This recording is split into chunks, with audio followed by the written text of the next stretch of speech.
Now it's sunset o'clock. As a digital nomad, I'd like to experience life with locals. It's my first time. This summer, I moved into a tiny Italian village with 0 tourists. Oh, holy crap. This village, called Tursi, is deep in the mountains of the Basilicata region in southern Italy. 3, 2, 1, go! Salute. Bravo. Welcome to Tursi, bravo. What I thought could be a hit-or-miss experience turned out to be the most unbelievable summer of my life. Watch till the end of this video to find out what it's like to live in a tiny Italian village where everyone knows everyone, with a group of 20 digital nomads from all around the world. And it's also the most favorite city of Stella. Yes. The reason I came to Tursi is actually because of this beautiful stone city that our group is currently taking a walk in on my first day of arrival.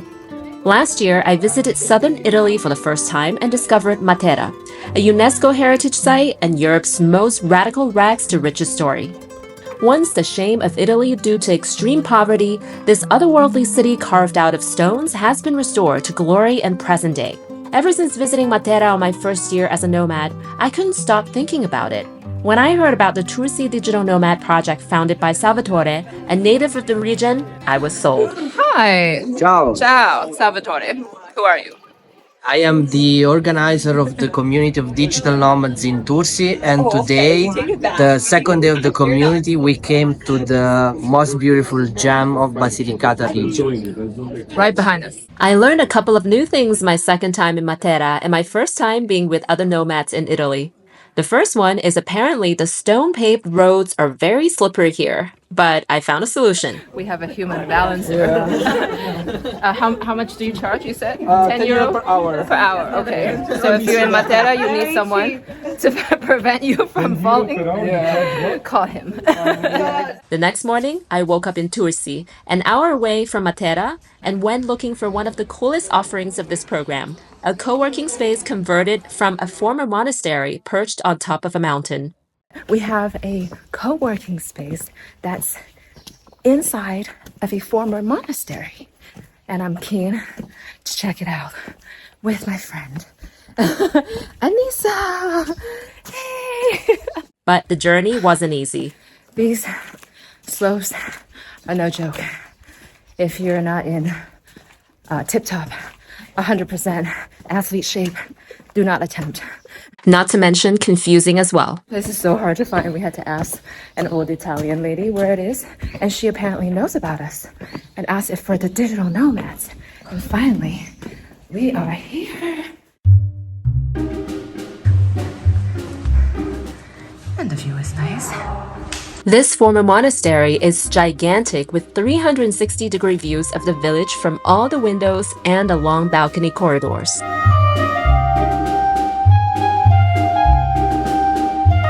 To make it easier for us who live down the hills, Salvatore often provides us with free rides up to the co-working monastery in his classic Fiat 500. Every time, it's a wild, wild ride. This is an experience. Grazie, Rocchino! Oh, holy crap! Alright. In a co-working retreat, we work during the day on our respective remote jobs or businesses and have activities together every night and weekend. On our first Tuesday night, we went to a vineyard for a wine tasting and picnic while watching the most beautiful sunset with majestic mountains as the backdrop. We arrived at the dinner. Ciao! Ciao. Words cannot describe how romantic this experience was. Delicious food, tasty wine, beautiful sunset, and good company. What's missing? Singing, of course. It's basically the full course of the Italian La Dolce Vita. No, if you tell him to sing, he will do it and he will not stop. All together, the Italians. Sono un italiano. Louder. Un italiano vero. Soon enough, the rest of us felt inspired to join in singing Italian classics as well. Refrigerator, you know? And every day I The singing never stopped late into the night when it turned into more of a tipsy parking lot party.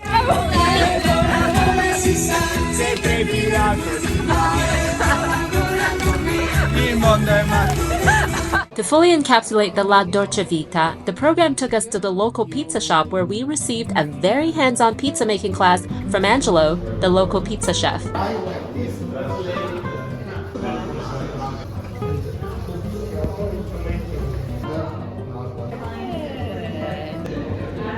However, neither of us expected what was about to happen.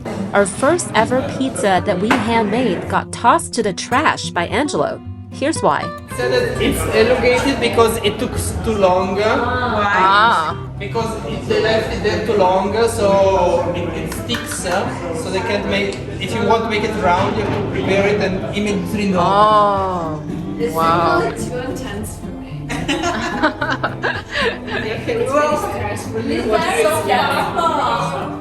Both of our pizza actually end up getting tossed in the trash because it stayed out too long for demonstration purposes. Oh no, I'm so sad. Luckily, we were guaranteed a pizza meal that night with pizza made by Angelo, the chef himself. And before the night ended, I discovered some cheeky signages on the wall. This one says, "Chi beve solo acqua ha un segreto da nascondere." It means those who only drink water have a secret to hide. Well, as someone who is allergic to alcohol and doesn't drink, I guess I have lots to hide. And this one says, "Non puoi comprare la felicità, ma puoi comprare una pizza." It means you can't buy happiness, but you can certainly buy a pizza. True that. Before we knew it, it was the weekend, and weekends are for longer distance trips. This time, we were driven to the coast bordering Basilicata and Calabria for an epic boat trip. This beach is super, super local, not touristy at all. The only problem is I'm the only one who does not know how to swim, so they're taking a boat trip. It's gonna be funny because they also don't know if they have life jackets, so we'll see what happens. Well, thank God they do have life jackets, so I was able to secure my lifeline and enjoy this beautiful day. But something unexpected still happened. Having tried learning how to swim and failed multiple times as a kid, I developed an aversion to water. But somehow, Andrea, one of our fellow digital nomads from Torino, who is also a certified lifeguard, convinced me to take a mini swimming lesson with him. I'm your boat right now, okay? Okay. Like that? Oh, you're still there. Did I learn how to swim? No, not yet, but I was so proud of myself for finally trying again and so thankful for Andrea for encouraging me to get out of my comfort zone and of course, not letting me sink. We wrapped up the weekend with a walking tour of Alberobello, an Instagram famous town full of cute stone houses that were made purposefully to evade taxes back in a day when these houses were not considered houses due to their unique stone-only structures. And we also took a stroll along Polignano and Mare, a picturesque seaside town with unique rocky beaches. The following week came with a few surprises. First, we were treated to a big dinner plus karaoke by the local celebrity chef Gino, who also happens to be a karaoke king himself.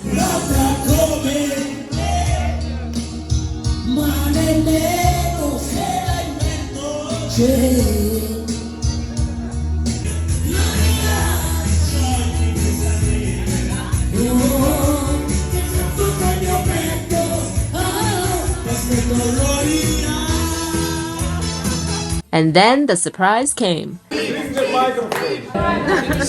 ladies and gentlemen,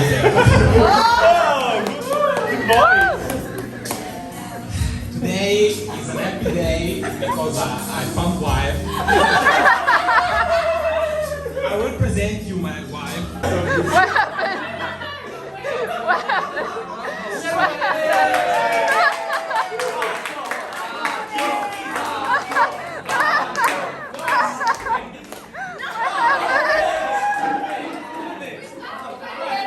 happened? What happened? What happened?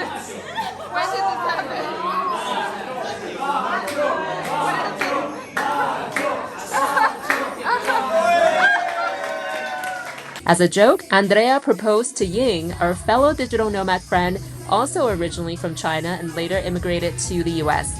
Later, we learned the restaurant staff really thought that was a real proposal and was ready to offer us celebration treats. Then, on another night, we were thrown a surprise quiz night by our very own Gloria, who is from Bulgaria and has been attending the Tursi Digital Nomad program for 3 years in a row. I learned quite a few things that night, including some super random facts and the history of this eerily familiar dessert that reminded me of sfogliatella from Napoli that I love. Come si chiama questo? No, la coda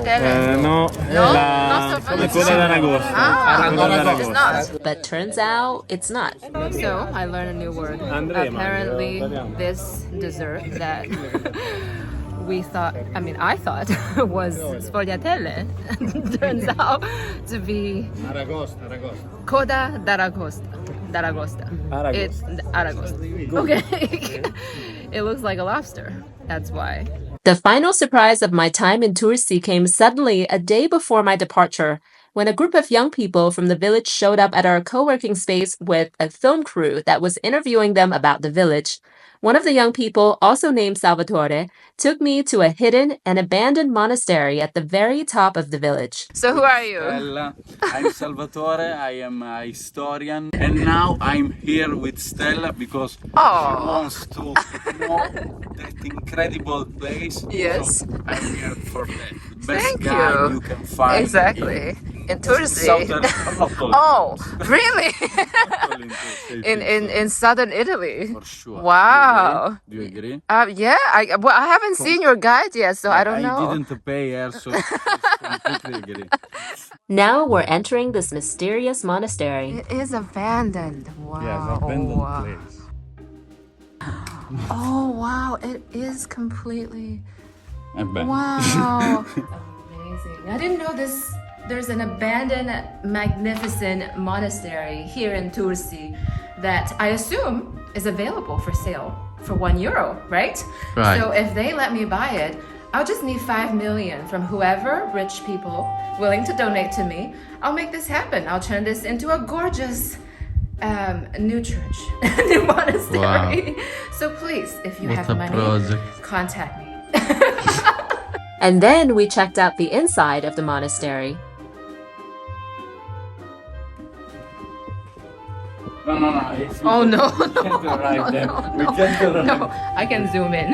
Yeah, you can see. I can zoom in. It's- Oh I no. just discovered that you can't arrive there. Look at that. Oops. Don't go there. What about the place? I want to buy it. Yeah, sure. Still sure. I want to buy it. So I think these are real bedrooms back then. They did everything in this apartment. Let's say. Everything. Yes. What do you mean? We are talking about months. I'm sorry. My time at Tursi flew by so quickly I thought it might have been a dream.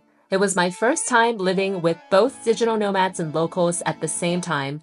Born and raised in cities, I have never known what it's like to know everybody down the streets, but this time, I got to know the feeling in Italy, in a village where no tourists go to and where I will always remember fondly. The Tursi Digital Nomad project show me what it really means to be a digital nomad. Instead of being regular tourists, we can facilitate cultural exchange in authentic and meaningful ways. In fact, this experience inspired me to host my own nomad retreat in my hometown of China next year. Stay tuned for updates. Subscribe and like this video if you enjoyed it, and I'll see you with another video next time.